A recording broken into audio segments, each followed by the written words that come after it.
The plane lifted with the hum of engines, a silver bird cutting across the skies, laughter mixing with the sound of propellers, clouds beneath their wings. But weather in the Andes is a predator, sudden and merciless, mountains shifting from beauty into traps, clouds thickening, turbulence rattling their seats like bones in a coffin. Among them was Nando Parado, young, strong, eyes filled with the fire of competition, sitting beside friends he trusted with his life, not knowing soon that trust meant something darker. Beside him, Roberto Canessa, medical student, cheerful, always ready with a smile, unaware that his knowledge would become their fragile thread to survival in a world of cold silence. But before this nightmare, they were just boys, laughing on a plane, chasing dreams. A rugby team from Uruguay, full of youth, faith, and promises of tomorrow. They carried guitars, jokes, and jerseys, planning matches and futures, never imagining that the thin line of sky they flew through would twist into their prison. The Andes towered around them like walls of bone, each gust of air slicing their skin, each breath a battle, their lips cracked, their eyes hollow, and hope shrinking with every hour. This was not adventure anymore, not a story to tell later. This was the edge between life and death, and the choice they faced would haunt the world forever. The snow was endless, white swallowing everything around them, silence cutting deeper than the wind, bodies frozen beside them, and hunger scratching like knives inside their stomachs. They knew the truth, cruel and simple. If they didn't eat tonight, the mountain would claim them all, not tomorrow, not in days, but before dawn broke over that frozen graveyard. The wind found every hole in the fuselage and turned it into a knife. They cleared bodies from the aisle with a reverence that looked like prayer. They spoke softly because the mountain punished anything louder than a whisper. The sun burned by day and the cold punished by night, and neither showed mercy. They rationed a handful of chocolate and a few sips of wine like relics of a past life. Snow filled the broken fuselage like a second skin, and every breath made the cold sharper. Moans echoed between twisted seats and torn aluminum, and names were whispered into the white. Canessa moved first because the habit of helping was deeper than fear. He checked pulses and pupils, and breathing that came in thin rattles. He tore shirts for bandages and tied knots with frozen fingers that would not bend. Parado crawled through broken aisles searching for anyone still answering the world. The pilot's voice cracked through the cabin, calm but strained, instruments flashing warnings. And in the back, the team tightened their seatbelts, still joking, still blind to what waited. Then it happened. The scream of metal, the crack of wings against stone, engines choking, bodies hurled like rag dolls, the sky itself collapsing into fire and ice. The fuselage tore open, seats ripped free, snow blasting inside with shards of glass. The roar deafening, the mountain swallowing their cries. When the silence returned, it was not peace. It was death, thick and heavy, lying over the survivors like a shroud. The white wilderness now, their only home. And yet, against all reason, against the cruelty of nature, voices still whispered in that broken shell. Cries of pain, of confusion, of life refusing to die. But the Andes are merciless. And this was only the beginning, because the real horror had just begun. And what came next would test the limits of what it means to be human. Hands swelled and then numbed and then would not answer their owners. They spoke about mothers and bread and grass as if these were nations to return to. A storm pinned them inside, and the wind screamed like the wings had screamed. They learned that silence after a storm is not peace but a warning. They argued quietly about walking out, and the mountain answered with distance. Snow was water, but snow was also energy, and it took fire they did not have. They learned to melt snow with breath and with tins warmed against their ribs. Lips cracked and bled and then froze, and then cracked again, and no one complained. The nights were the enemy because motion stopped and the body surrendered. They took turns pressing close for warmth, and human heat became a currency. Someone joked to keep his mind intact, and the joke died in the wind. They inventoried everything, and everything was not enough. A radio appeared like a door to the world, and they leaned into its silence. The radio gave static, and then a voice, and then a weather report that felt like hope. They prayed for a search plane and stared at the sky until their eyes burned. A distant engine passed, and they waved cloth and mirrors and their own souls. The engine faded, and the silence returned like a verdict. They listened again to the radio and heard the words, "No one is coming." The words dropped like stones into their chests and went on falling. Some stared at the floor, and some stared at God, and some stared at nothing. Leadership formed not by title, but by those who kept moving. They rearranged seats into walls and snow into bricks and built a bunker of breath. They sealed gaps with clothing and plastic and prayer. They tracked days with scratches on metal because time needed a cage. Snow blindness arrived like a thief, and the light hurt more than the dark. They wore makeshift goggles cut from cardboard and tape and desperation. The map in their heads was a lie because the Andes bend truth into traps. They sent a small party, and the ridge threw them back like an ocean current. Calories vanished and thoughts slowed, and small tasks took the weight of mountains. The body learns to live on less until less becomes nothing. Someone dreamed bread and woke with the taste of snow and iron.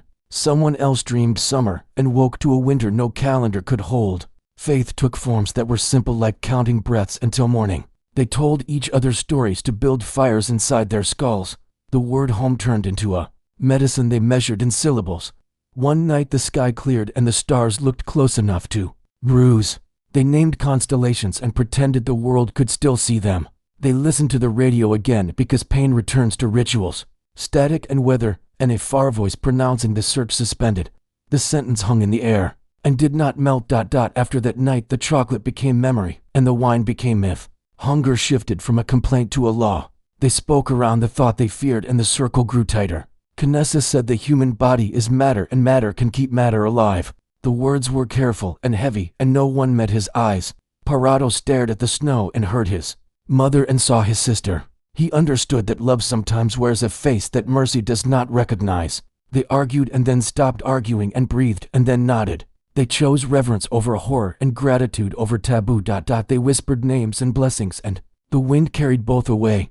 They ate because they wanted to see morning and because the dead wanted them too. Grief did not leave, but grief stepped aside and let life pass. After the first act the world did not end, and that was the shock. Strength returned like a thin thread and the thread did not break. They planned again because planning is what hope does with its hands. They mapped a route not on paper but on will.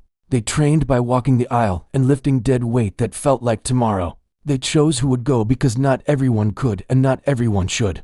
Parado and Knessa looked at the ridge, and the ridge looked back without blinking. They prepared packs from seat covers and wire and dreams. They stitched pieces of metal into soles and called them boots. They folded plastic into cloaks and called them weather. They cut the tail cone for supplies and the mountain listened. The air tasted like a warning and the snow had the sound of something shifting. Night came early and the wind fell silent and the silence felt wrong. They slept in a line like a sentence too afraid to end. Then the mountain moved with the weight of a held breath released. Snow poured through the fuselage door like a white fist closing. Voices vanished and were replaced by the heavy sound of smothering. Hands clawed at powder that behaved like water and like stone. They shouted names and got silence, and shouted louder and swallowed snow. The avalanche did not roar, it whispered, and the whisper was absolute. When it stopped the world was smaller and air had to be dug out of ice. Someone found a pocket and someone found a hand, and someone did not. They counted survivors and the number refused to be kind. They dug all night, and dawn arrived like a question without an answer. Inside the wreck the cold was now a tomb, and the tomb was theirs. They lit a scrap of plastic and it smoked instead of burning, and they cried. They opened a tiny vent to the sky and called it hope. They learned to breathe through cloth and to speak through frost. They pressed their faces to the slit of light and promised it they would not disappear. Outside the mountain waited with the patience of stone and the appetite of time. Inside they decided the walk would happen because the mountain had spoken. And then came the day when their footprints would turn into a map. The avalanche had stolen more lives and the mountain was still hungry. Those left alive stared at each other with eyes that had forgotten laughter. They knew the fuselage was not shelter but coffin. To wait was to die. To walk was to gamble with death in another shape. Parado volunteered first, his grief burning hotter than the snow. He had lost his mother in the crash and his sister to the mountain's cold. He decided that if he was to stay, he would rot. If he was to walk, at least he would fight. Knessa stood beside him, smaller in body but fierce in mind. He knew medicine, he knew anatomy, but here all he knew was survival. They were not explorers, not soldiers, only boys with shoes of plastic and soles of wire. They prepared for days, stitching fragments of cloth into packs. Seat cushions became coats. Aluminum scraps became snowshoes. Cardboard became goggles. Every object was broken into two lives, its old purpose and its new desperate one. The group gathered and pressed close. They blessed them with eyes more than words. Every step they would take was the weight of all who could not walk. At dawn the sky burned blue and cruel. They stepped into the snow and the mountain accepted nothing. The first hours felt like punishment. Every breath was fire, every step was lead. The silence of the fuselage faded behind them, and ahead stretched nothing but white. The cold lived inside their bones. The air thinned until lungs screamed. Blood froze in veins too slow to carry it. Feet cracked and bled inside makeshift boots. Hands swelled until they were claws of flesh. The mountain showed its teeth with ridges that cut like blades. They climbed, slid, rose, fell. The sun blinded them by day. The stars mocked them by night. Sleep became an enemy, whispering promises of warmth that would never come. They ate snow until their stomachs rebelled. They chewed leather straps for texture, not nutrition. They spoke less with words and more with silence. Every hour became a bargain. One more step, one more breath. Parado carried his grief like a shield. He said nothing, but his eyes never dropped. Canessa calculated calories like equations carved into bone. He urged, measured, pushed, demanded. Together they pulled each other from the edge, again and again. On the fourth day they reached a ridge that looked like the end of the world. They climbed, knees bleeding, chests tearing open with cold air. At the top the horizon spread. They expected valleys green and roads black with asphalt. They saw only more mountains, endless, brutal, eternal. Despair came like a wave. It hit them harder than the cold. It almost drowned them. But Parado stood, staring at the white infinity. He whispered, "We go on." Because to stop was to vanish into silence, nameless, forgotten. Night fell and the stars glittered like shards of glass scattered across black ice. They lay pressed together, breaths clouding into one fragile shelter, dreams mixed with delirium, voices of mothers, friends, music, summer. But morning always dragged them back to the ache of reality. They walked again, slower, weaker, but still moving. Their bodies became machines, stripped of everything but instinct. The mountain pushed them down, gravity pulling harder, cold cutting deeper. But each step was rebellion, each step an act of war against death itself. On the 10th day their bodies were shadows, but their eyes still carried fire.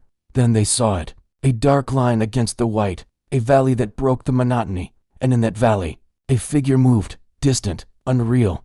At first they thought it was another hallucination, but the figure was real. It was human. They shouted with voices cracked into whispers.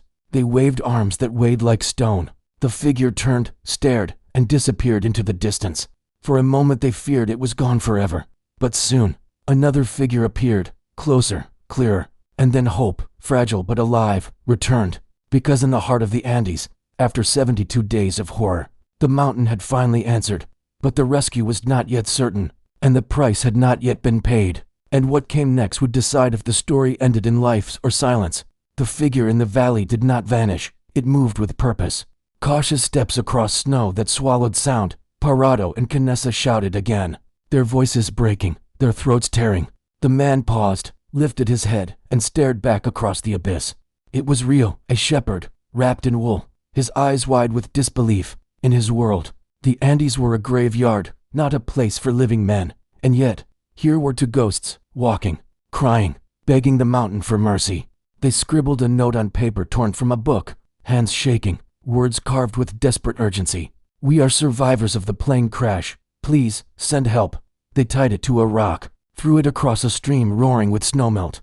The shepherd caught it, eyes widening, lips trembling. He nodded, a single gesture heavier than any word. He vanished into the valley, carrying their last chance.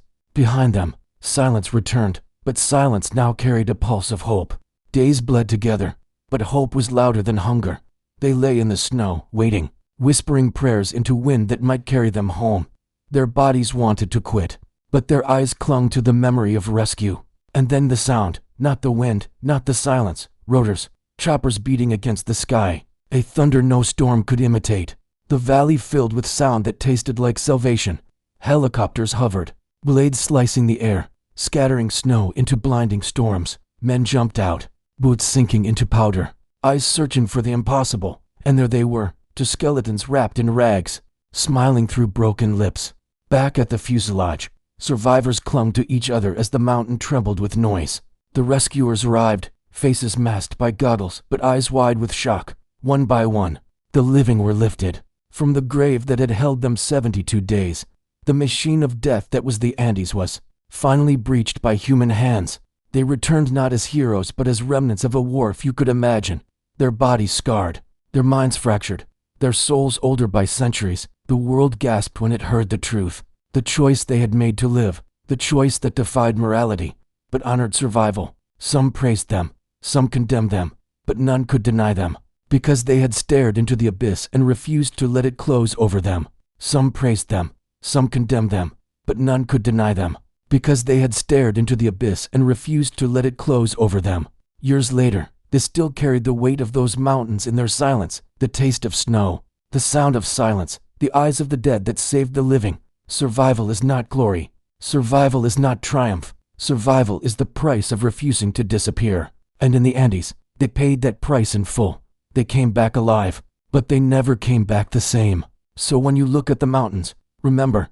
When you hear the wind in the night, remember that human life is fragile, but human will is fire. If you believe that survival stories unite us, write alive in the comments. Share this video because someone, somewhere, may need this fire today.